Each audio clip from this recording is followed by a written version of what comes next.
Thou hast asked me concerning the state of the soul after its separation from the body. Know thou of a truth that if the soul of man hath walked in the ways of God, it will assuredly return and be gathered to the glory of the beloved. By the righteousness of God, it shall attain a station such as no pen can depict or tongue describe. The soul that hath remained faithful to the cause of God and stood unwaveringly firm in his path shall, after his ascension, be possessed of such power that all the worlds which the Almighty hath created can benefit through him. I think we need that one again. The soul that hath remained faithful to the cause of God and stood unwaveringly firm in his path shall, after his ascension, be possessed of such power that all the worlds which the Almighty hath created can benefit through him.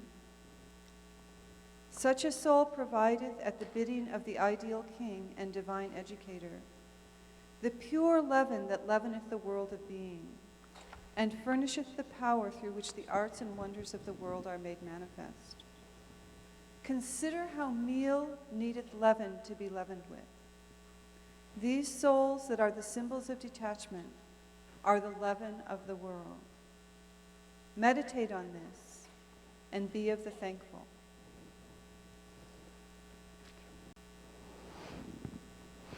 Friends, we have, through passages such as this, insights into the next world that have never been set forth by the divine messengers in the past. They're brief references, but nothing like this. Such detail that Baha'u'lláh gives us.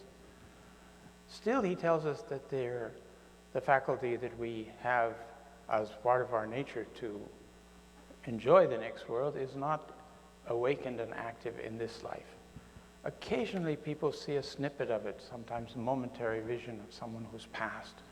But this is more the exception than the rule. The rule is that we're veiled from that world, and we give our services here, and we aim our devotions at these conditions of the soul that we need in order to prepare us for that. And service is the key to the whole thing. He who serves most is nearest to God.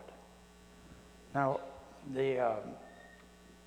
one of the things that we see there is this spiritual association of the loved ones in the next world, that we have the pleasure of the company, attaining to the company of sanctified souls. And we'll refer a little later to the extraordinary hierarchy that exists in that world. Dunbar talks about how in this world, just in your own body, you can see all the parts of your body are parts of your body, but the fingernail is quite different from the pupil of the eye and performs a different kind of a function. And so likewise, he said, the souls will, like the cells of a body, will have their position in the next world, their functions and their activities in accordance with their capacity, in accordance with their achievements and services in this life. He talks about the wonder of witnessing the reality of every sanctified soul. Earlier we were talking about how each of us is a unique expression of the names and attributes of God in potentia. It can be developed. We're not always shining. Not all the people are shining with the names and attributes that are their essential nature, but they're there and they can come out. And it's interesting how people say, and you hear youth say that, everybody wants to not follow religion, because you follow religion, it's like sheep, all the sheep running the same way, doing the same thing. Actually, it's just the opposite in true religion. True religion develops your individuality as nothing else does. Certainly, it's far beyond keeping football scores and wearing the same label on the back of your pants and all these things that people consider what make them unique. It doesn't make them unique at all. That's the sheep crowd. There's nothing wrong with that, but you want to focus on the question of the qualities and character of the people. This is the thing that's unique. And in the next world, when they're shining with that, it's as if it gives you each one of these souls, these great souls. And I think that those of you who may have had the privilege of meeting some of the Hands of the Cause has some feeling for this, because you see it living before your eyes, that kind of dedicated service and confirmation, divine confirmation. It attracts you, it stirs you, it encourages you to try to aim in that direction. So in the next world, we'll be able to meet these souls and converse with them and witness the reality of light shining in them, which will give us, like pieces of a jigsaw puzzle, another facet of the divinity itself, of the greatness of Baha'u'lláh, shining through different souls with different qualities. We are told we'll attain to the knowledge of divine mysteries. There, the things that are hidden from our eyes here, they will become clear. The mysteries of existence, the significance of suffering in this life, all these things will become unfolded and obvious to us in the next world. This is an important stage. In that connection, traveling with the Hand of the Cause, Mr. Olinga, in South America, I had the privilege of one period as a counselor to be with him for about 3 months. And of course, we had all kinds of quiet moments and border experiences and every other thing you can imagine. But he took it all very well. He wasn't too pleased in Chile, where in southern Chile there are no blacks. And the village people had a tradition that said that if you see a black person, pinch them, you'll have good luck. And we had a crowd of 300 people at a theater where he was giving a talk, and afterwards everybody wanted their pinch. And he said to me, "Get me out of here before they pulled me apart." I remember. Anyway, in the course of these travels, he talked some of his experiences of pioneering. You know, he was one of the early Baha'is in Uganda, and attracted to the faith through the Bananis and Ali Naqshbandi. And after, when that was during the 2-year African campaign, 51 to 53. After that, the Guardian raised the call for Knights of Baha'u'lláh to arise, for people to arise and open all the virgin territories. Mr. Olinga and several of the Africans of Uganda, just brand new Baha'is, went off to West Africa to open the countries of West Africa to the faith. And Mr. Olinga opened Cameroon, which was a combination French and British colony. And in the course of that, he of course suffered greatly for the cause. He became quite well known as a Baha'i teacher in British Cameroon. And he told me that the church, the Anglican Church of England, of course, was very anxious to contain his activities. And so he had lots of difficulties from some of the local people and from the preachers and so on, as I think many of the pioneers who went out in that period did. But he said, you know, I had such wonderful confirmations. I would go back to my little small lodging, my room, exhausted at the end of the day, and I'd fall asleep. And he said, I can tell you, night after night, I had extraordinary experience. He said that 2 luminous beings would come in the room and they'd say, it's time for us to go. And they would take me to a tube of light, and we would ascend up this tube of light, passing various levels, floors of the other kingdom, so to speak. And then we'd come out into one of these worlds. And they'd take me to a stadium where luminous souls were all seated with great focus and attention on the center of the stadium. And at the center of the stadium, he said, they didn't take me to sit down. I stood in the back, but we looked at this. We looked at these scenes. He said those, in the center of that was fountains of colored lights that would pulse. And with every pulsing, you would learn a new divine mystery. You would get insight into some divine understanding. Well, he had to pick me up off the floor after explaining all of that. But, you know, I've been a pioneer too, but I didn't get any of those side trips that I recall. He said that when he was, he had the privilege of going on pilgrimage to Haifa. This is, of course, before he was a hand of the cause. He was a knight of Bahá'u'lláh. He went to the presence of the guardian. And the guardian, he said there were some Western pilgrims there, but the guardian classified me as an Eastern pilgrim and put me in the Eastern pilgrim house up on the mountain, the pilgrim house that's closest to the shrine, and assigned Lotfullah Hakim to take care of me up there. There were no Eastern pilgrims at the time. So he prepared my food and we were there.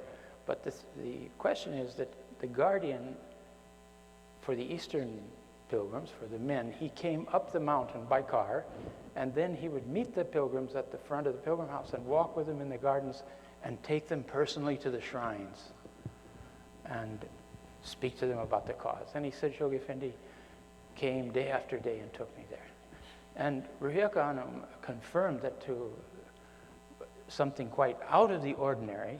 She said Shoghi Effendi would invite Enoch Olinga to come to the house in the morning, to the master's house.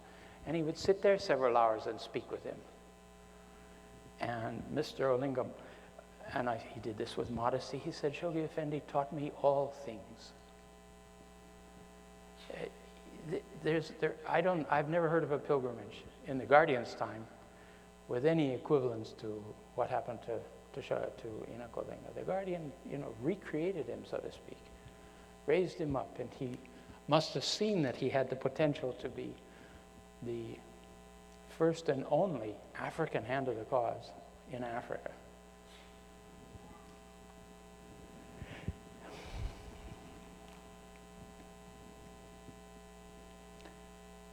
Through this is, again, a question of approaching the divine mysteries. Of course, we can drink of some of this through the verses of God. Both the Bab and Baha'u'lláh talk to us about the surface meaning, the immediate meaning of the verses of God. But then he says that each one of these verses, each one of these words, the Bab tells us, each one of the letters of the words of the verses are filled with oceans of divine significances and gushing with the waters of the other world, if we but had the sensitivity to understand and approach it. And then he says those meanings that I'm talking about here, multiple meanings of the verse, he said those meanings have inner meanings, also of an infinite nature. Then he says those inner meanings have secret meanings inside of them. Then he said those have esoteric meanings within them, and those within them have secret and visible esoteric meanings beyond those previous four stages. And at the end of the fifth stage, he's describing of penetrating and gathering these gems of divine knowledge from the verses. He says, and so forth. It just goes on and on and on. Now he talks about the perception of the verses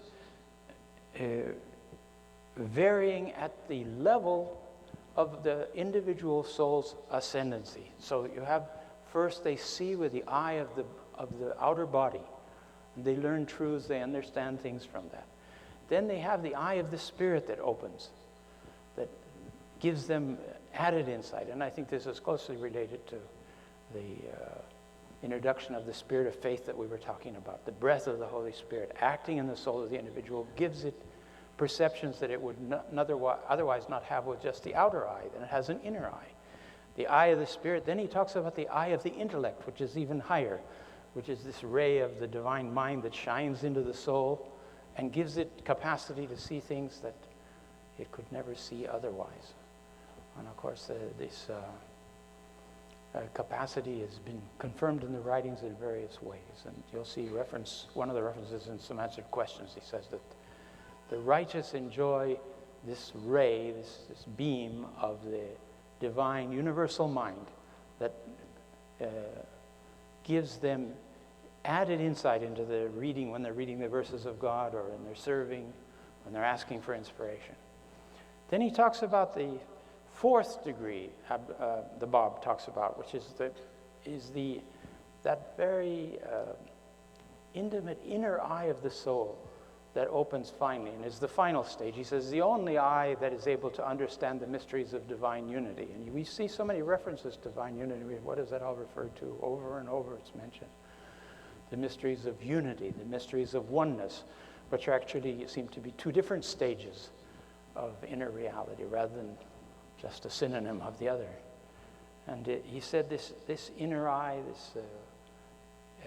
for the Persian friends, it's the fuad, the eye of the inner heart. That is the highest level. Now, obviously, as our own ascendancy takes place, our vision then goes out into these endless meanings. At each level, there's different meanings of the verses of God that we're hearing about. I think it's important just to mention this because sometimes we think we know something, and if you hear those two indexes there, you realize, yes, you know something. One thing it tells us is we shouldn't disparage what somebody else makes of the verses of God, because it may well be the level that they're at, that they're seeing these meanings. In one of the tablets, Baha'u'lláh interprets the word Israel. He says, in this world it signifies this. In the next world up it signifies this. In the next world up it has these meanings. And in the next world up it has those meanings. In other words, each of the truths that we perceive, each of the hidden words, for example, will have multiple deckings of divine significance. And it gives us a great compassion and understanding that others are free to understand the writings the way they do. We can't enforce our meanings on everybody else, but we also can't say that they're not the right meaning because we already read that verse and we understand it this way. There's different understandings of the same truths. Not that we could get in much arguments about those because we don't spend much time attending to them, but still, you know, some people get the idea they really understand things well. They do, but they understand it for their own stage of development. These clarifications then take place in the next world, we're told. Service to God is obviously possible.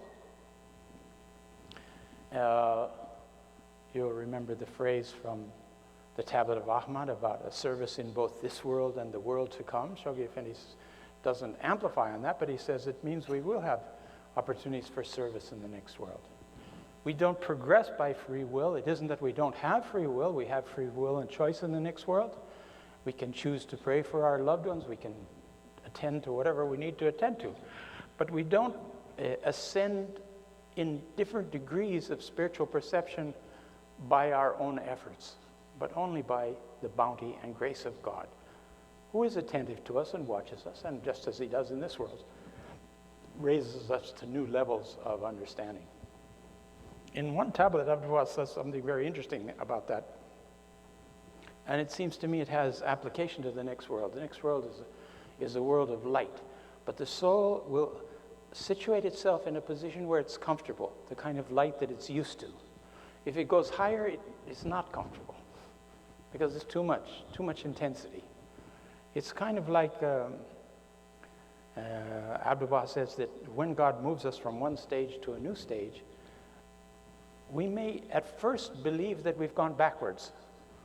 We were becoming quite mellow and enjoying the spiritual life that we were having, and then suddenly things get bad again. And we see all kinds of shortcomings and difficulties in ourselves and in our relations that we didn't see before. Why is that? He implies it's an intensity of the divine illumination, which reveals to you the state of your own being. And maybe we've been living in a room with all the windows and curtains shut, and in our blind way we grope around and we tidy it up and we order things and we think, oh, the whole thing's well organized now. And then suddenly one of these curtains, a glance of light comes into the room, and we see that what we thought was all right is really a mess. So we begin to fix that, and gradually we open the curtains of our soul, so to speak, and we cleanse ourselves and we prepare ourselves and order the inner realm of our being by stages. And then this new light comes, and again we see more dust that we didn't see the last time. So he moves us.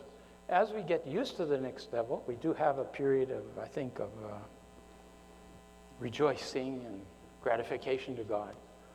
But he does develop us through a series of difficulties and calamities, and that's our really blessing of we should thank him. We can also cause difficulties by our own foolishness, but I think God is great and he uses those also. Even one place Abdul Baha says that the mistakes and misstatements of the loved ones, God takes and uses them for his own advantage. He has the capacity to do that. We don't. We make a mistake and we think, oh, I've hurt the cause, I've done. But if we're sincere, he also can use those mistakes for progress. In that sense, one of our early teachers, Jesma Herbert, she was on the first Board for Protection here in the Americas, Auxiliary Board for Protection, in the time of Shoghi Effendi. And she said that you will see that press releases, articles about the faith, denouncing the faith or anything else, all serve good purposes. In a sense, the enemies of the cause are our greatest publicity agents. They have much more power and capacity to diffuse their messages, and they do it. And I remember at the time, just then Shoghi Effendi passed away, and there was an article in the Time magazine. We'd never seen an article in Time magazine about the faith, but here was an article about the time of the passing of the guardian and no successor, all hands down kind of article, describing a little of the history of Baha'u'lláh and saying how he had tried to murder his brother in Baghdad, and so, you know, just a little bit of Catholic confusion about the history of the faith coming from the source of Time Life magazine. And aghast at these terrible things. But then it went on to describe the teachings and the unity of mankind and all kinds of wonderful. I went pioneering just after that. And I was being interviewed for a job at the Cultural Center in Nicaragua by an American who was the head of the institute to teach English there. And he asked me what I was doing in Nicaragua. And I said, well, I'd come here to help support the activities of the Baha'i community, of the Baha'i faith here. Oh, he said, I read an article in Time magazine about your religion. He said, the concepts of this unity of mankind attracted me so much. That's so beautiful. Nothing about Baha'u'llah's history. So I remembered the dear words of the auxiliary board member. And you remember that too, because there'll be a series of attacks, waves of attacks in the future on the cause. And you just realize that those are busy awakening souls in ways that we might not be able to do ourselves. The diffusion, one of the important services in the next world is the diffusion of the divine fragrances. And we're told that teachers who are engaged in teaching the cause here, they will have the privilege of doing so in the next world as well. And one of the confirmations on this you'll find in Memorials of the Faithful, where Abdu'l-Baha speaks about one of the early teachers of the cause, and he said, I just had a dream of him. And this teacher was quite portly, and he continued to be portly in the next world, for some of you that are worried about your weight. And, and he had just been on a teaching trip, which Abdu'l-Baha said in the next world is referred to as diffusing the divine fragrances. And he'd gone to a district that he hadn't been to before, and he said the souls were receptive there, it was a wonderful experience, and they had new fruits and delicacies and foods that he'd never seen anywhere before, and he was all excited about it and was telling Abdu'l-Baha about it in the dream. This reveals several things all at once. First of all, that teaching is a regular activity there, and the souls that are below the teachers and so on, they help to raise them up. Everybody will be concerned about that. And then also that there are fruits and foods and delicacies in the next world. And I think it'd be free of indigestion, would be a marvelous boon to us all. We'll have to see. We know there's hills and valleys and mountains and all kinds of, the counterpart, we're told this world is the outer semblance of that world. And that there, all these things have divine significance and meanings. I remember talking to one of the Auntie Claire from Uganda. I visited her once in Kenya. She'd been through terrible difficulties under Idi Amin in Uganda. She had a kindergarten, and she talked about how they'd have to get on the floor when the machine gunning would come with the children under the desks, and just day after day was fighting in the streets and so on. So when I visited her, she said she was a little tired. She was staying with the Olingas. And she said, I've just been in the other world for 3 days. was quite interesting, she said. Beautiful, so beautiful. She said, there you can walk, you walk down this grassy hill and into the river, and you can walk on the bottom of the river, and you see all the jewels and treasures in the river. She said it was wonderful. And I came out of the water, and there were some wonderful luminous beings with a box on the hill. So I walked up to meet them and see them, and they smiled, and I asked them what the box was, and they said, this box contains your good deeds. So they opened the box, and she's just beaming as she's telling me this. She's lying in bed and beaming. And she says, I looked in there. At first I couldn't see anything, and then I saw some little teeny specks of gold here and there in the corners. I said, is that all? And they said, that's it. She said, send me back. I have to do more. And she said, so I came back.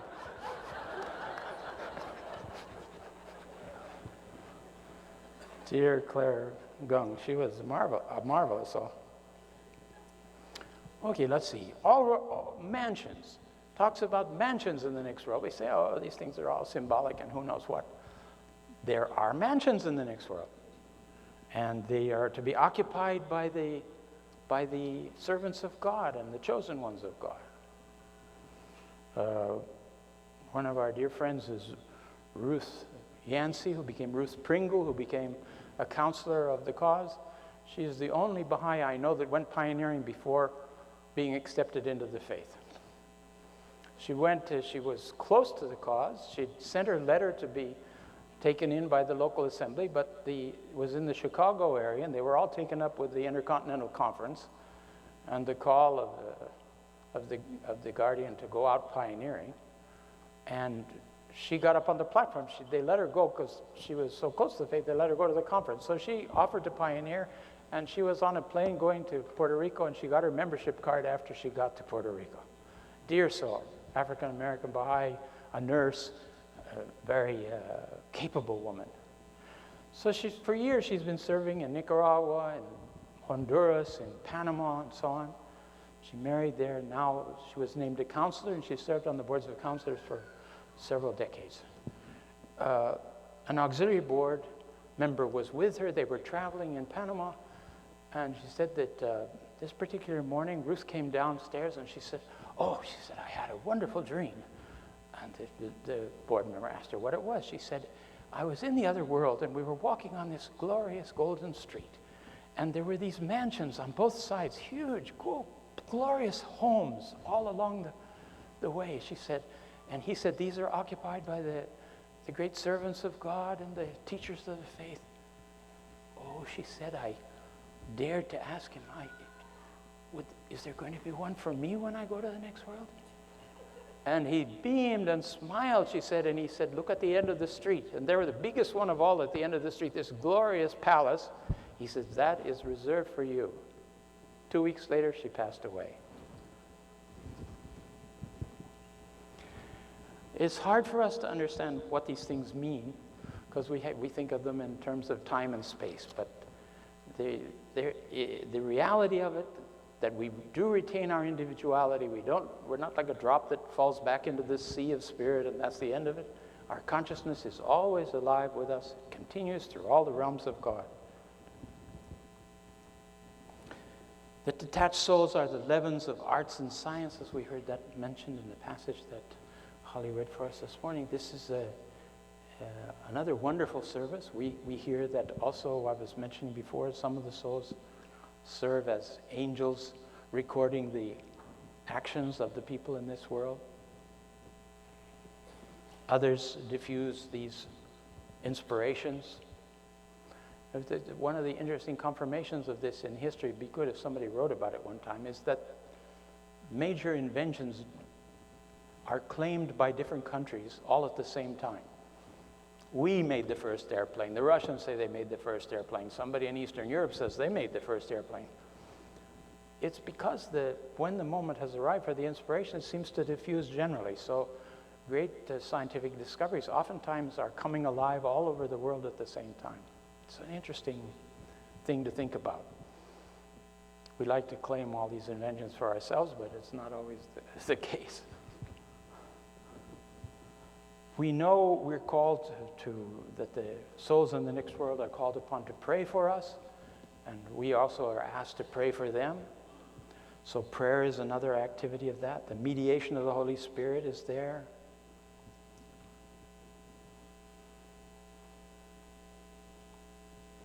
The influence of souls, the capacity for intercession is in the next world. Those souls can intercede on our behalf. Shoghi Effendi, in this marvelous message he writes at the end of the life of the greatest holy leaf, he calls upon dear blessed Bahi'a Khanum to intervene with your brother and your father on behalf of the beleaguered community of the Baha'is in this world. And we can always intuitively, there's a passage cited in the New Era that talks about this, where he says we intuitively are drawn to some sympathetic with some soul that's passed on that we've been close with. And we can turn to them and ask them to pray and offer prayers for us. It's not the same as the Catholic intercession of saints, but it's not very far away either.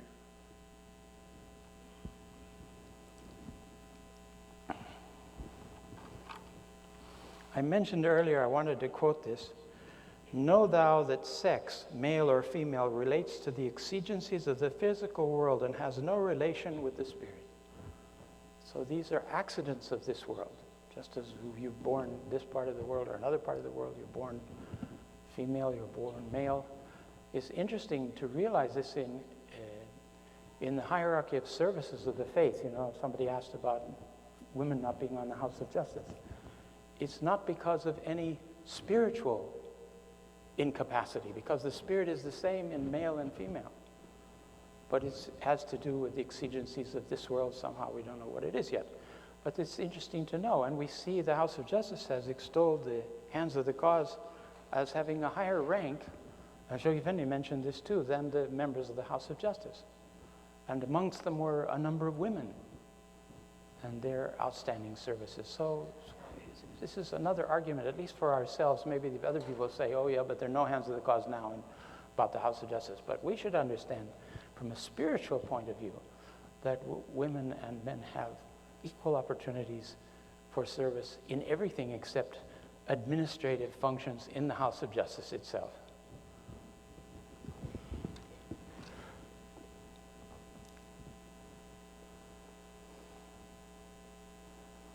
Veiled souls, station of the sanctified. Let's go to that theme for a little bit here. Oh, another subject that's related to this is the relatives of believers and so on. And we're told that, I remember there's a story from Zainul Mogharabin, who was very saintly amanuensis of Baha'u'lláh. You can see his photo in the first volume, Revelation of Baha'u'lláh. He looks similar to Abdul Baha. He has this very silky white beard, and he was cheerful in his saintliness, and also because he had this quality, this integrity and the purity that he had, he was known to be able to joke with Baha'u'lláh. Now, I don't suggest any of us try this, but he had this intimacy with Baha'u'lláh that he was able to tell funny stories and say things that would amuse Baha'u'lláh. For instance, one time he'd come and he was having breakfast. Baha'u'lláh, they had invited him to come he'd come to the mansion and come upstairs, and Baha'u'lláh was preparing tea. And he had tea, and he had cheese, and he had olives. So he'd offered these to Zain to take, and Zain was drinking his tea and eating the cheese. And Baha'u'lláh said, you haven't taken any of the olives. You should serve yourself some olives. And he was gracious and didn't say anything. And then again, Baha'u'lláh saw, so he says, you're not taking any olives. No, they're very good olives. And then Baha'u'lláh says, you know, God swore in the Quran by the fig and by the olive. And Zain said, forgive me, Lord, but he swore before he tasted them.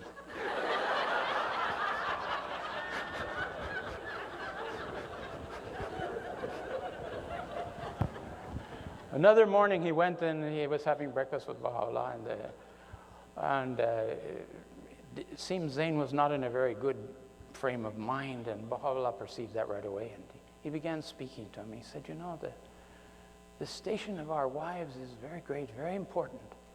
We have to care very much for our spouses. We have to be very good to them. Zayn's still looking grave. So the Baha'u'lláh says, you know, that our spouses will be with us. We'll be with them in the next world, in the heavenly realm. And Zayn says, can you arrange for me to go to the other place?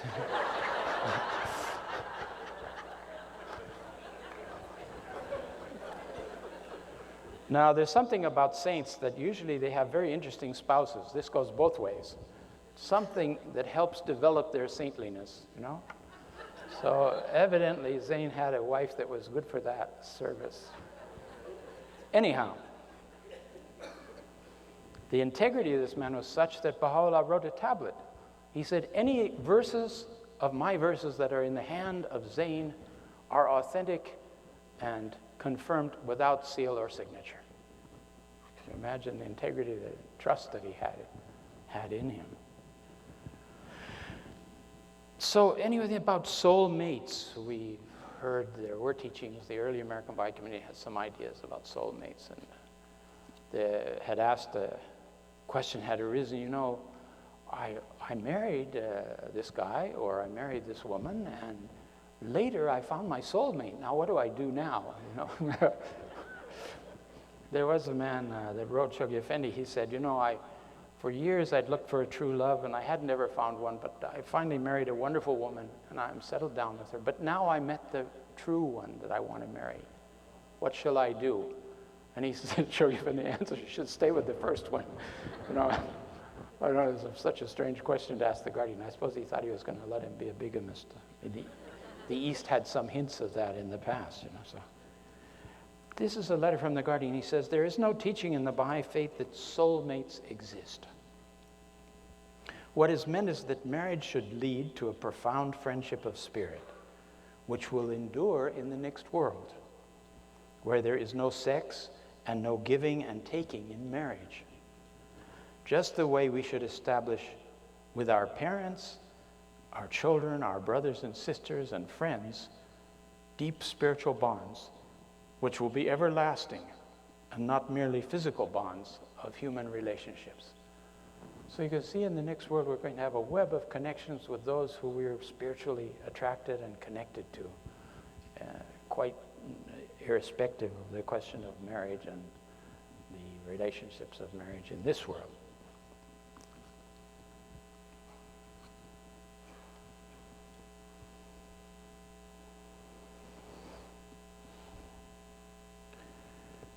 One, Abdu'l-Baha says on one occasion, he said, one who is an unbeliever, when he passes away, it's possible through the power of God for him to attain a high station, but he can never do it by himself, as his station is fixed so far as he is concerned. And again, from the guardian, those who have never had an opportunity of hearing of the faith, but who lived good lives, will no doubt be treated with the greatest love and mercy in the next world, and reap their full reward. And again, concerning your question whether a soul can receive knowledge of the truth in the world beyond, such a knowledge is surely possible and is but a sign of the loving mercy of the Almighty. We can, through our prayers, help every soul to gradually attain this high station, even if it has failed to reach it in this world. The progress of the soul does not come to an end with death. It rather starts along a new line. Baha'u'lláh teaches that great and far-reaching possibilities await the soul in the other world. Spiritual progress in that realm is infinite, and no man while on this earth can visualize its full power and extent. I already touched upon the question of the Abdu'l-Baha saying that the souls in the next world are quite aware of the souls in this world, particularly of their loved ones. They look after them. If they see them in trouble, they pray for them. They see them in terms of being illumined or being encompassed in shadow and darkness and so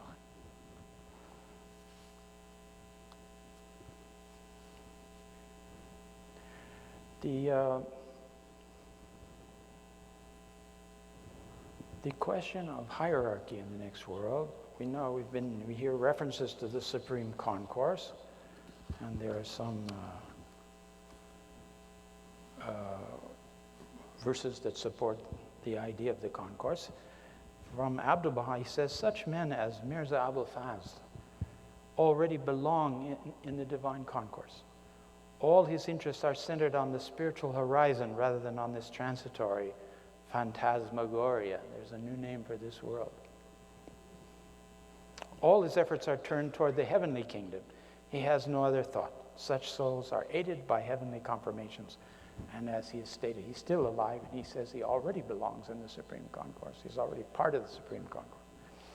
Praise be to God, the hosts of the Supreme Concourse secure the victory and power of the kingdom and are ready to assist and support us.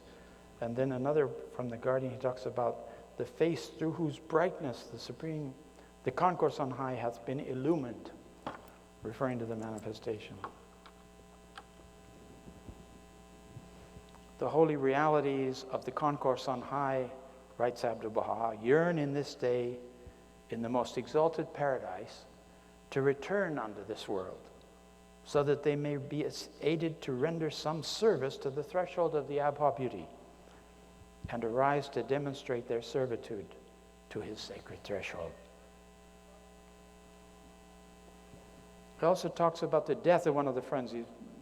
He's been put to death with such cruelty that all created things and the inmates of paradise and the concourse on high wept for him, which gives us the idea of the awareness of the other world, which surrounds this world, he says. They're aware of the different sufferings that are going on, and we don't lose consciousness of that by going to the next world.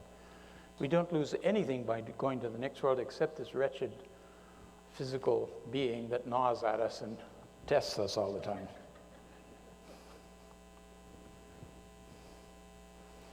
He talks about the hosts of the Supreme Concourse that are in martial array, poised between earth and heaven, ready to rush to the assistance of those who arise to teach the faith. If one seeks the confirmation of the Holy Spirit, they can find it in rich abundance in the teaching field. The world is seeking as never before, and if the friends will arise with new determination, fully consecrated to the noble task ahead of them, victory after victory will be won for the glorious faith of God. Friends, the cause progresses, Shoghi Effendi told us, on sacrifice. Sacrifice is not doing what we're able to do for the cause. When we do what we're able to do for the cause from a rational, logical point of view, we maintain the cause. But if we wanted to go forward with a new spark, with something that moves the whole engine of the faith, we have to do more than that. We have to go beyond what we thought was the limit we could go. And how often we've been called to that, and we stand at that moment and we try to make a decision. Do I push beyond what I feel I can do? And when we do, we see what terrific powers come into play. This is when gnats become eagles and drops become oceans. It's very important to realize the role of sacrifice and giving up lesser things for the most important things.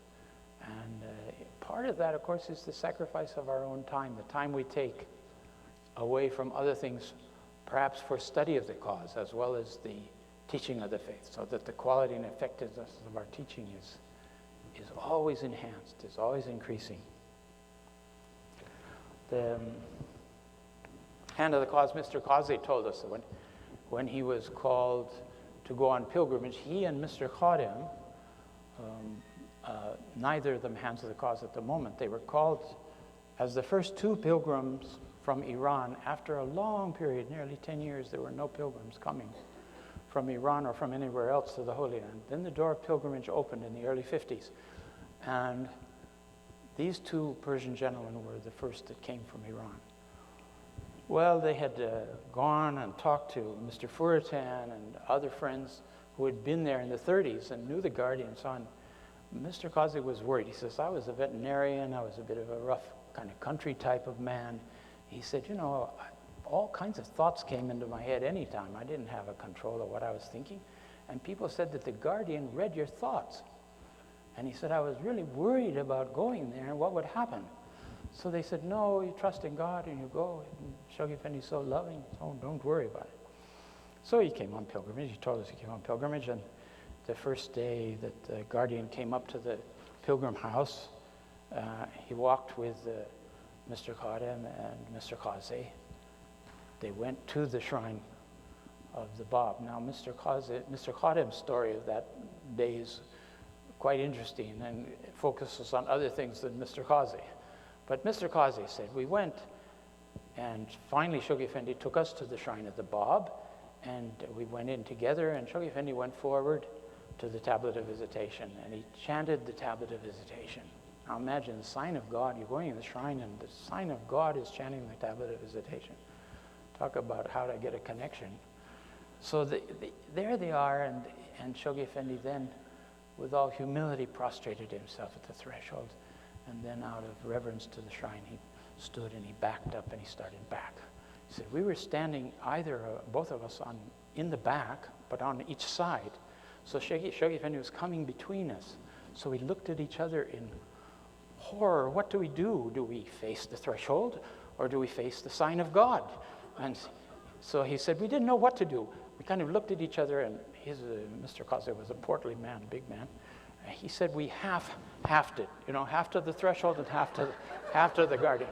And the guardian went passed out, and he went to the outside, and he put on his shoes, and we went forward then to the threshold and prayed. And then we came out, and as we were putting our shoes on, Shoghi Effendi was pacing back and forth, and he said, then he spoke, and he said, the station of the shrine is very great, he said.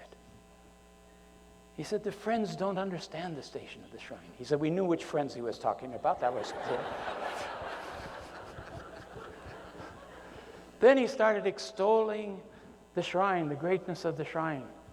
And he said, that this blessed, the king of the messengers of God, this most exalted being, His Holiness the Bab, is there, buried here. And he said, the supreme concourse, all the messengers of God, the prophets and martyrs of the past, they're circling around this blessed place.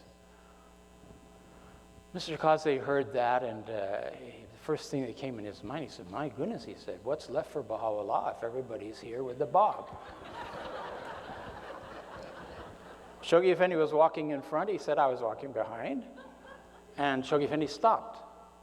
Mr. Qazi said, I knew why he stopped. And he turned around, and he looked right at me, and he smiled.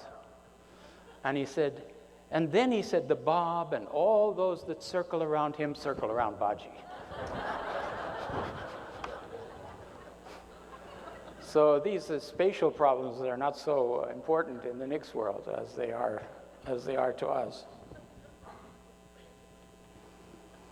I mentioned about you can study the historic accounts of Muhammad and also of the prophet Enoch moving through these various stages of the invisible realm, the different worlds, each one dominated by one of the prophets of God.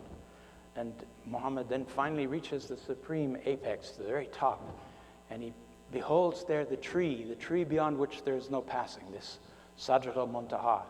And he says, out of that comes the voice of the glory of God behind 70,000 veils of light, announcing, welcoming Muhammad and speaking to him.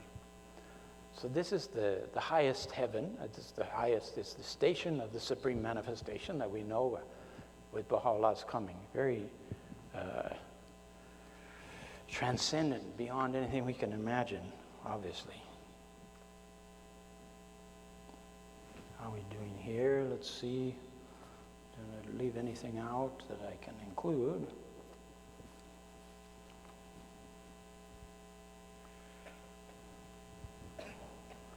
There's one very interesting passage from a letter of Shoghi Effendi to the East, Nowruz 108. And he refers to the other world, and he refers to a series of levels of beings, of which there are 8 that I have in this list. And it starts with the concourse on high. He talks about the concourse high, and beyond them the inmates of the holy sanctuary. and beyond them the cherubim of the supreme paradise, and then the maids of heaven in the kingdom on high, and finally the company of the prophets and messengers in the divine realm. And then the branch of Baha seated on the right of the mighty throne. This, of course, would be Abdu'l-Baha. And then the primal point seated before the throne in the midmost heart of the celestial heights, the blessed Bab. And finally, the ancient sovereign himself seated on his throne of glory in his most luminous Abha kingdom. What kind of guardian did we have, friends, that could describe these things? Yesterday I mentioned, he talks about the concourse rushing out with chalices of light to greet the teachers and such. He's obviously seeing something that we don't see, you know. He also, in his messages to the East, he says that, you know, the Baha'u'lláh, the Blessed Beauty, and the Bab, and the Master are looking down upon you from on high and applauding your actions and your services in this world, in the service of the faith. They're constantly watching to see what we're doing and encouraging us and ready to confirm us, okay? Then he says, in another place he says, Baha'u'lláh in this moment is extolling your services with these words. Then he quotes from Baha'u'lláh from the other world during the formative age about the actions of the friends and the praise of God for them. Extraordinary.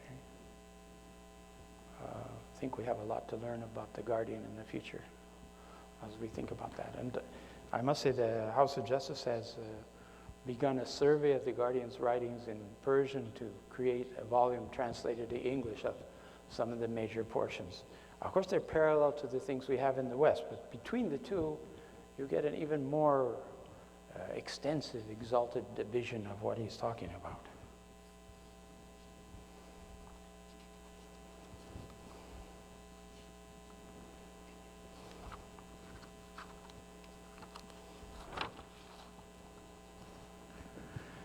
All right, friends, I think I'll go to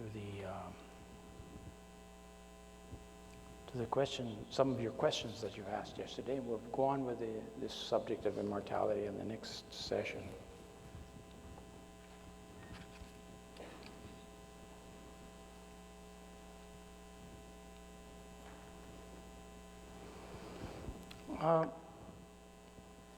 This one says, I've read in the writings that dreams should not be interpreted by individuals unless the individual has a pure soul.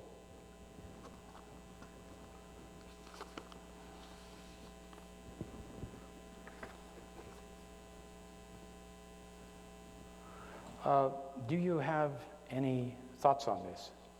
We are all imperfect and therefore no one is completely pure. When can dreams be interpreted with this in mind? And then they apologize for a confusing question. Nothing very confusing about the question. The answer is difficult, but fortunately we have Shoghi Effendi's response to someone who said, can I trust the interpretation or the visions that I have in dreams? I receive guidance in dreams. Should I trust this vision or not? And Shoghi Effendi says that one does. It's quite possible to receive guidance in dreams, but that one should compare whatever the guidance is in the dream to the writings of the faith. That the main channel of guidance are the verses of God. Otherwise, God could have inspired us all with dreams, and that would have been the initiative. We didn't have to publish books or anything. But that isn't the case. He's given us texts to guide us. So you check your dream against the text. And if the dream is telling you to do something that's not in accordance with the text, then don't do it. If it fits in with the text, okay, you can consider and weigh and see what you want to do about it. He said the reason that we can't trust the guidance we can trust, but we can't trust our understanding of the guidance, is because our consciousness is inhabited by prejudices, and it warps and distorts the guidance coming to us in dreams, so that we make out of it what our willful lower nature wants to make out of it. And that's the problem with thinking that we've been guided in such a way in a dream when not necessarily that's the case. So here we have consciousness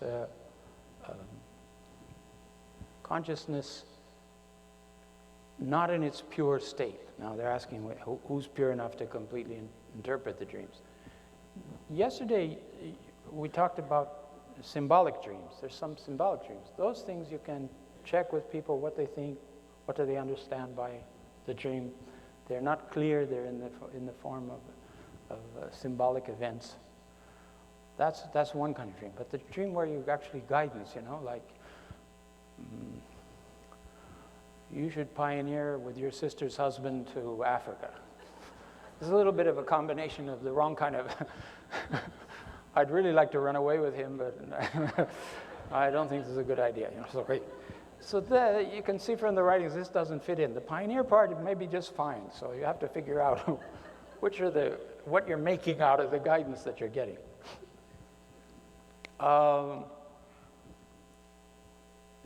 The other thing in this letter, it's written way back in the 1920s. He says this guidance comes to the souls when they're awake as well as when they're asleep.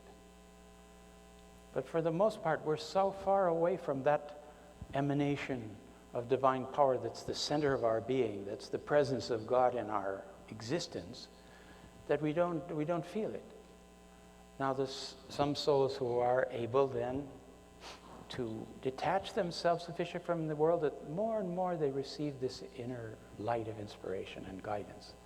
And Shoghi Effendi told May Maxwell, he said that the teachers that serve the most, draw closer to God, they act in mysterious ways. And sometimes you don't understand exactly why you're being compelled to do something. And yet you have to trust in it if it's not going to harm anybody. There's a lovely story of a teacher in England. This woman, 3 years ago, she had been searching different religions and reading different writings. She was confused, and she didn't find anything that satisfied her soul, and she knew there must be something, but she didn't know where was the truth. So one evening she said, "Okay, God, I have searched and searched and I didn't find anything. 3 days, I'll give you 3 days to lead me to the truth. Otherwise, I'm not going to search anymore." Well, that's pretty bold in itself, but she went through 1 day, 2 days, 3 days, put her pajamas on, got in bed, and that was the end. It was supposed to be the end of it. Only she couldn't go to sleep. She kept waking up, and she's wide awake. She says, "This is ridiculous. I'm wasting my time here lying in bed. I can't sleep. I'm not sleepy. Okay, I'm going to get up and go to she was on a campus. I'm going to this email room and send some emails until I get sleepy." So she got up and did that. Meanwhile, our poor Baha'i friend on the other side of the campus is watching television, trying to enjoy himself, but he cannot get out of his mind that he has to go and send the emails. But he doesn't know what emails he has to send, but he's got this email thing in his head. He said, "I can't get..." And he goes to the nearest email station where he is, which isn't the email station where our friend is. So he's there, and he's sitting there, and he can't, and he feels compelled to go to this other place to send the email. And, from a rational point of view, what's the point of that? Why am I being pushed around like this? Anyway, he gets up, and he goes to the other email thing, and she's at one end of the room, and he's at the other end of the room, and he's typing. And suddenly he says, I find myself asking her, "Excuse me, are you a Baha'i?" And that started the conversation, and our lady friend is there, very active in the faith now, and she says within the 3 days, she got the truth. But sometimes he has to move us around that way. Now, what if we say, no, I'm going to watch my TV program. I'm not doing this other thing. We have to at least be receptive. This is what I was saying the other day. Help me to meet receptive souls, and help me to know where and when to meet them, and realize that these are receptive souls, waiting souls, so to speak. Got some more? Oh, gracious. Okay, we'll just save these for the committee for next year, I think.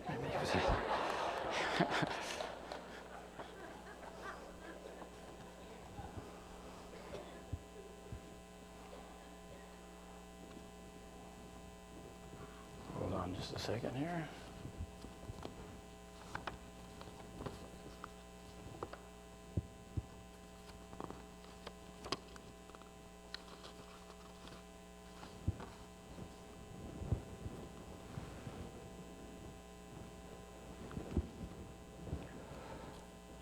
What time does this session finish? I don't want to start some long-winded answer that I can't finish, 10:45, okay. You have referred to the idea that we make errors, we fall down, and then our duty is to get up, get back up. You refer to God as the ever-forgiving and as all-forgiving. If this is so, what is the function and position of remorse and guilt in our lives? Is there any personal way of paying penance? Paying penance reminds me of Baha'u'lláh has introduced a law where those sexual misdeeds will be covered by a fine. If you pay the fine, okay. That sounds simple enough. Only Abdu'l-Baha says the part it doesn't say there is that the list of payments will be published by the local assembly with your name. So so-and-so is now paying a triple fine for his indiscretions. Interestingly enough, friends, the House of Justice, when it was reviewing and preparing the Kitabi Aktas for publication, found clear reference from the Guardian that that law refers to adultery not amongst marrieds, but just amongst anybody, that the punishments for adultery for married people will have to be looked at by the House of Justice in the future. But this is just any sexual. This problem is there's a word in Arabic that covers both, and there's no simple way to refer to it. But it refers to all non-marital sexual activity, relations, and so on. I think that Shoghi Effendi refers in it, he's translated these passages about asking for forgiveness, and of course remorse. Guilt, I don't know how useful that is. It's good in the sense that it moves us towards repentance. Where we repent, we actually are sorrowful and mournful about our mistakes before God, and we ask for Him to forgive us. But it's to that degree that it's important, that it moves us towards repentance and asking for forgiveness. Not that we sit and wallow in our guilt forever and ever, and that is not, that just aborts the whole purpose of existence. So we have to try to overcome it. Obviously, we're trying to struggle. We shouldn't get ourselves in difficulties where we have to be remorseful or guilty. But you remember the phrase it's cited from Islam in some answered questions, where he says that the good deeds of the faithful are the sins of the near ones. Implying that as we grow spiritually, the line comes up about what's acceptable and what's unacceptable. And so when you have clear spiritual vision, some actions will be seen to be not so bad if it was amongst the mass of the people, but you're the member of the local assembly, or you're a teacher guiding other souls or something. It has another level of criterion and discretion that has to be looked at. And I suppose there then the measure of repentance has to be greater. I think it is the Glad Tidings number 13 in the tablets of Glad Tidings, in the tablets of Baha'u'lláh. Baha'u'lláh says that when the soul is in a detached state, it should pray for the forgiveness of its sins. And he gives a prayer there for it. He's actually prescribed a prayer. And he says nobody should confess their shortcomings and sins to another human being. We know the prohibition against confession in the faith. But he should confess to God and recognize his shortcomings before his Maker. And then he has this prayer to say. And it invokes the blood of the martyrs and asks for forgiveness for our parents. It's a marvelous prayer. If you haven't run across it, you should look it up. And if it's not 13, it's 9, but I think it's 13. Not having it in front of me here.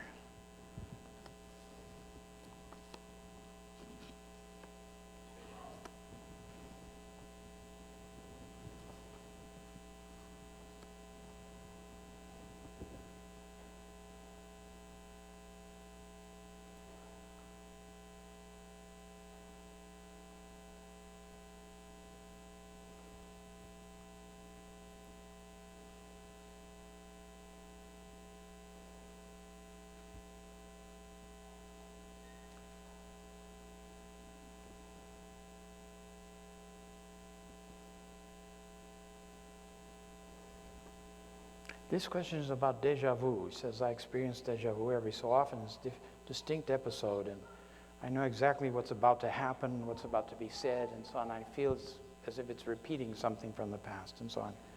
Asks, is this the same thing as what, or similar to what Abdu'l-Baha says regarding the dream world, in which 10 years pass and we find ourselves experiencing what we experienced in our dream? I haven't seen any clear explanation of this. It seems to have some parallel to dream existence. Maybe it's a dream we've had which we don't remember anymore. But at the time it happens, we feel like we've seen this before. We've been here before. The situation of the furniture, everything, it matches exact. I mean, just a momentary. It's a very interesting thing. It's part of the processes of the soul, apparently, but I haven't seen anything in the writings to explain it.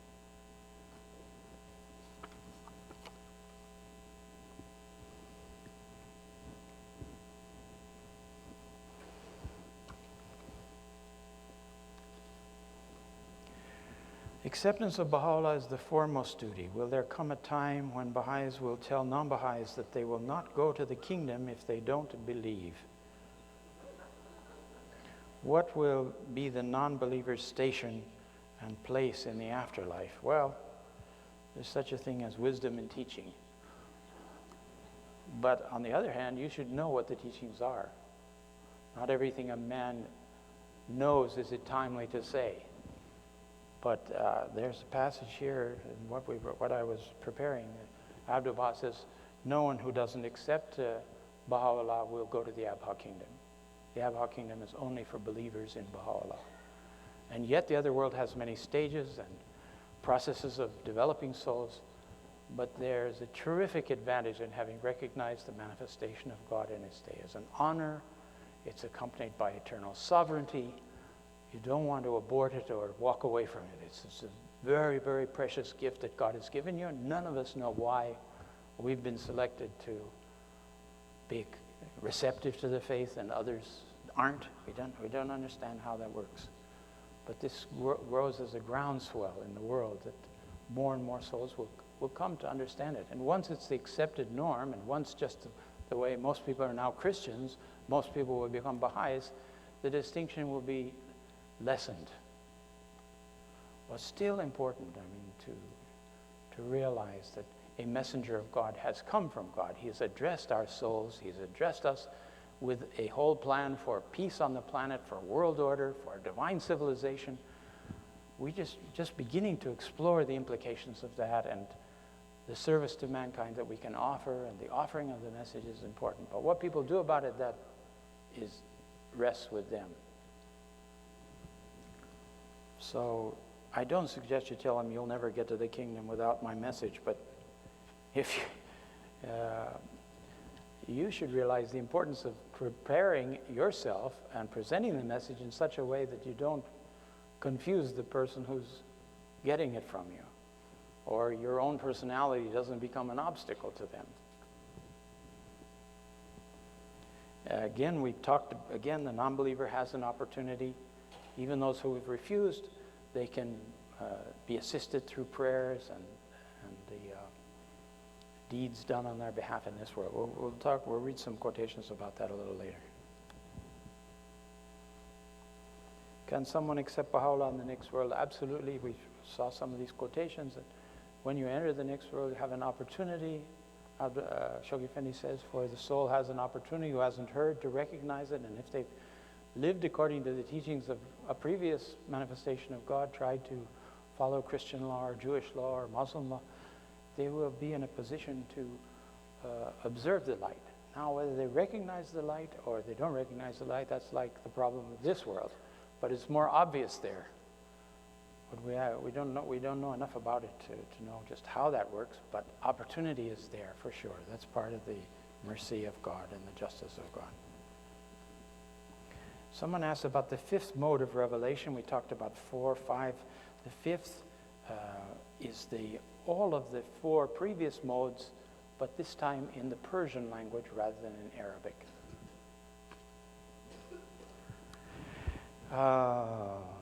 I've had some difficulty understanding the three stages of revelation described in the Kitab-i-Gan. Could you elaborate on the universal, specific, and secondary revelations of God? Gracious Lord.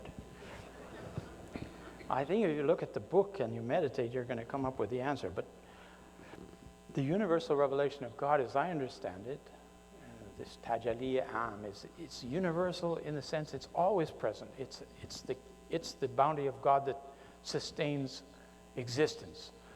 So there's nothing about the coming and going of it, because the whole argument in the Gan is that it is said that in the last day we will attain to the presence of God in the day of judgment. So the question is, what is attaining to the presence of God signify?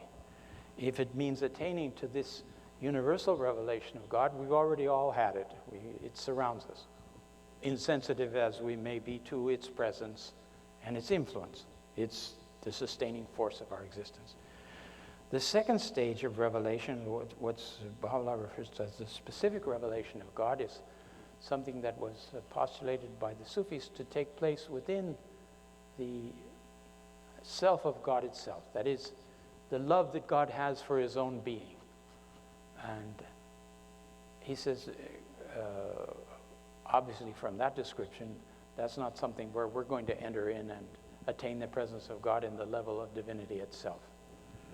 He says the third possibility is the secondary revelation of God. The secondary revelation of God is the revelation that God sends through the manifestation of God into the worlds of existence.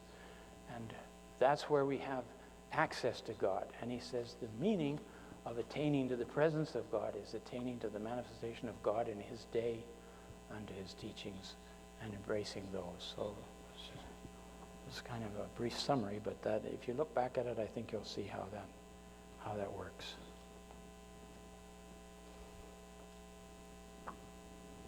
What about angels?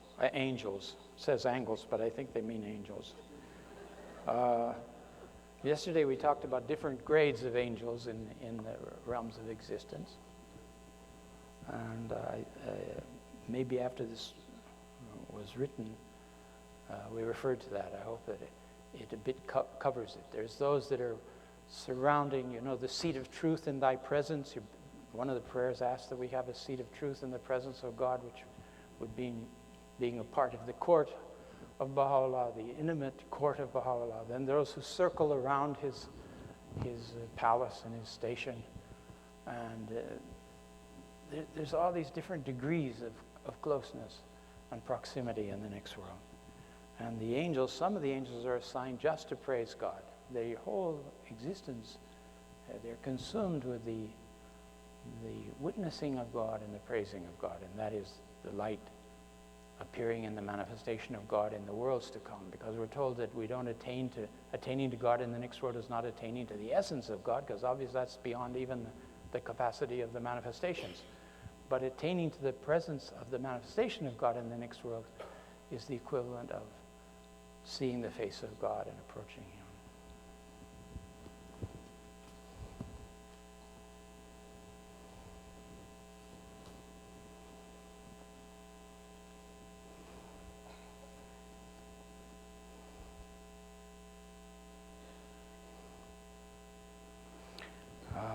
Asked to explain the hidden word, love me that I may love thee. If thou lovest me not, my love can in no wise reach thee. Know this, O servant. If God's love is like the sun, wouldn't that love shine on all? What do you think? It does shine on all, but your inner reality is like a mirror, and it may be in need of dusting up or some spray cleaning or something that will help clear it away so you can feel the light of that sun. But surely everybody has the capacity to feel that and to recognize it. And in one place in the writings it says that, how could God call on us, require us to recognize him in his manifestation if we lacked the capacity to do so? Everyone has the capacity to recognize his maker. At least the beginning of that is there. The possibility, the potential to recognize. Otherwise, there wouldn't be any fairness or justice in that you would be in any way deprived for not having recognized him.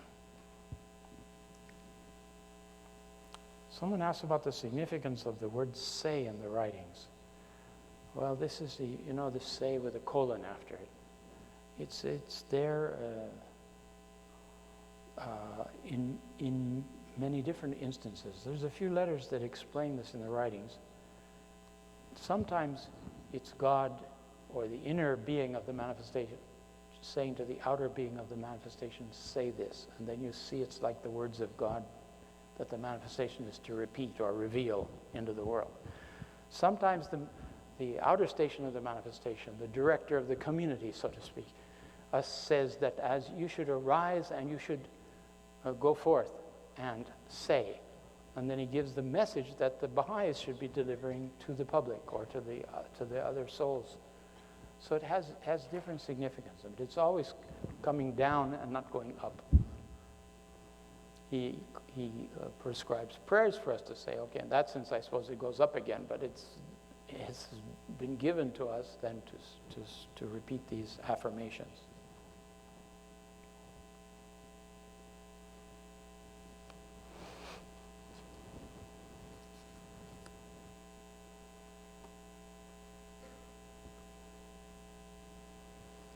Here's a question: is it okay for me as a Baha'i to not think about God? My heart and mind and my love is with Bahá'u'lláh, not God. Well, this is a particular way of seeing the reality of the situation. We see God through Bahá'u'lláh, through the light that comes through Bahá'u'lláh, through the verses that come through Bahá'u'lláh. And so in that sense, we shouldn't be thinking about God in the sense of trying to understand the essence of God, because he tells us the door is blocked. Thus far and no farther. Sadratul Muntaha is the last place. And even this furthermost position in relation to God, the manifestations, as we see, said that they stand thunderstruck, that they can't go beyond that. They understand. You do not understand the manifestation nor God with the equipment that you have in your soul. You understand the bounty of God in your soul, but not in the worlds of God. You see the effect of it in your own being. Now, the manifestation of God, it seems to me from what's stated there, my own understanding, is he understands the world of God by the way it's revealed in his own being and the powers, extensive consciousness that he has of the whole of mankind. And someone said, Mr. Linga said, he asked the guardian, what is Baha'u'lláh, the universal manifestation of the whole universe? And he said, no, Baha'u'lláh said that, the guardian said to him that Baha'u'lláh is the universal manifestation for this planet and for its the immediate stages of the souls after they leave this planet. But that in another sense, the power with which Baha'u'lláh is invested can't be limited in any way. That's a universal power that one would imagine then would be drawn on by all these universal manifestations of God in the different physical realms throughout the endless universe. There's star systems being born and dying, and it's just teeming with, the whole universe is teeming with life. And so Baha'u'lláh is a relative universal manifestation for our planet and for its purposes right now.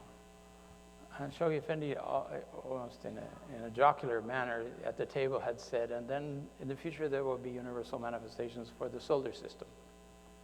This is eons away from our own time, but we see how we're reaching out and exploring and trying to reach the planets and so on. And that'll be something for the future. Don't worry about that too much right now. Just like we don't have to worry about recognizing the next manifestation. We're close enough to this one that that's not one of our problems.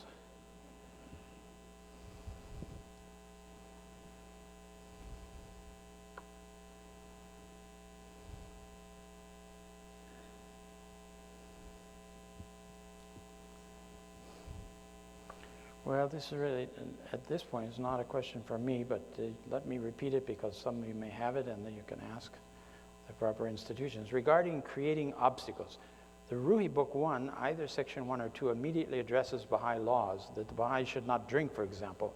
Doesn't this create obstacles early on, and what should be our response to this abrupt black and white position so early in Book 1? Well, this person is certainly defining their own position to it.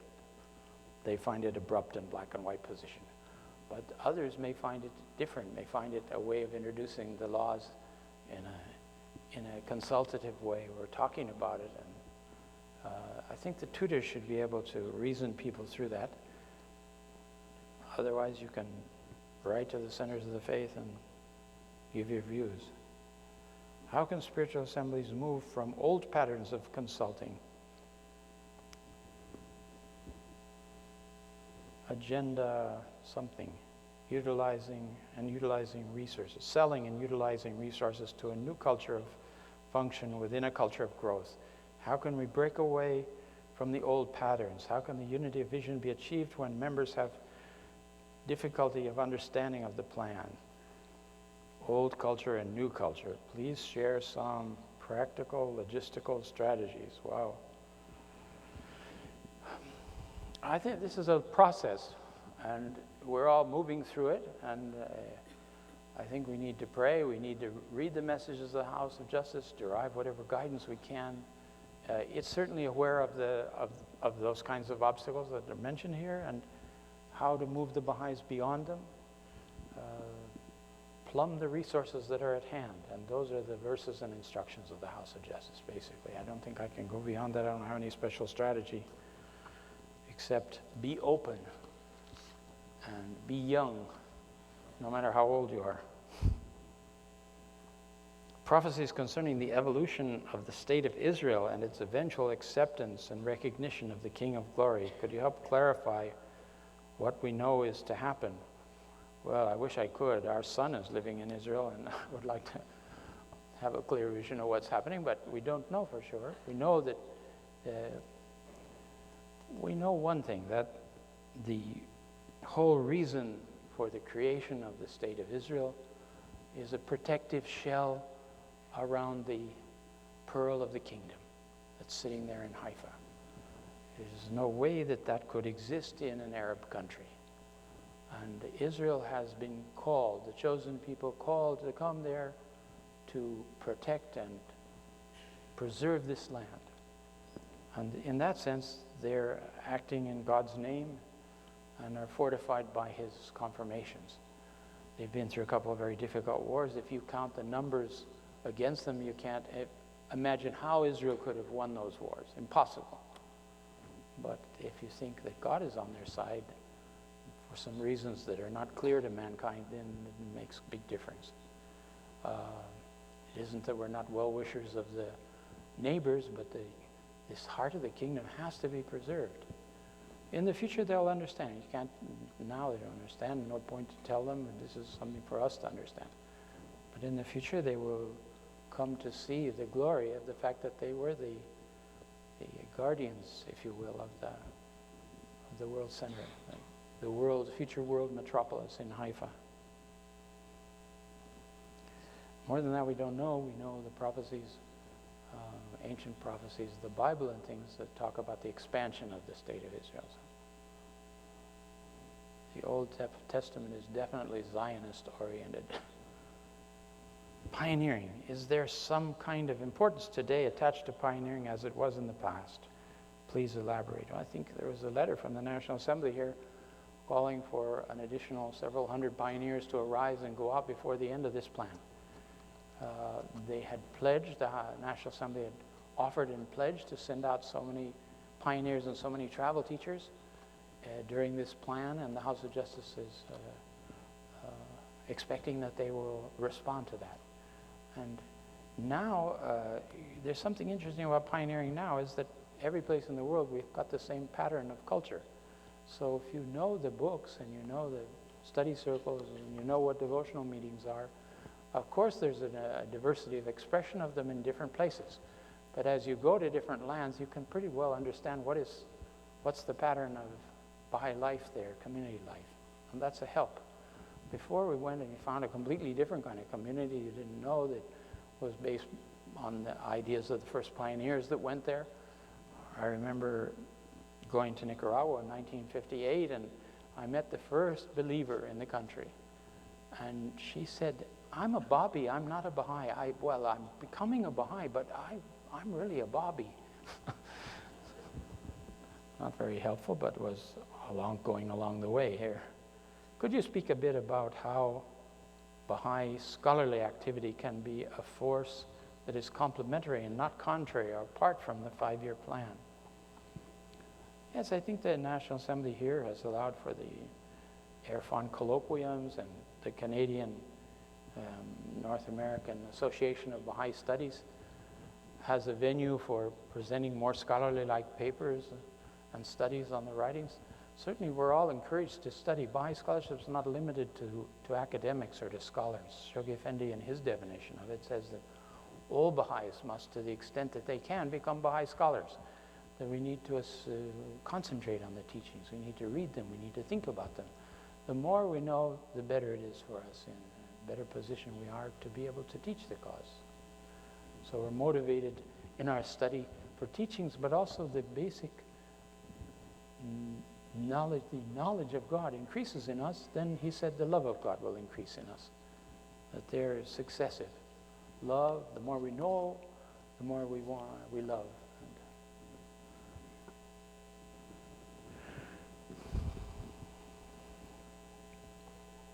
How do you envision communities moving gradually to decentralization of core activities? Is there a middle way? I think we're addressing this in so many ways. I don't know which end of the which tail to grab here. In some places, the core activities are supported in an area by neighboring communities within the same cluster. So they're, in a sense, they're already decentralized, but they need some help to give the people confidence to move forward. Now, if we have this study circles going on, this prompts the core activities, and the more we extend the study circles to different parts of our clusters, the more manpower we'll have, so to speak, to hold devotional meetings and to attract other people to this scheme. This is preparation for entry by troops. That's the whole idea of it. The eventual having established a system whereby the masses can come to the faith, that there's a continuity to it, that it has the possibility of going on, even if there's a disruption in world affairs and we don't have the direction coming from Haifa or whatever happens, we've now got a basic pattern we can go on. We know that the calamities and difficulties will cause more people to awaken and be attracted to the cause, and we need to have a whole system to be able to draw them in and deepen them and fortify them. All right, friends, it's 11:15. We'll see you after a little bit again. Thank you.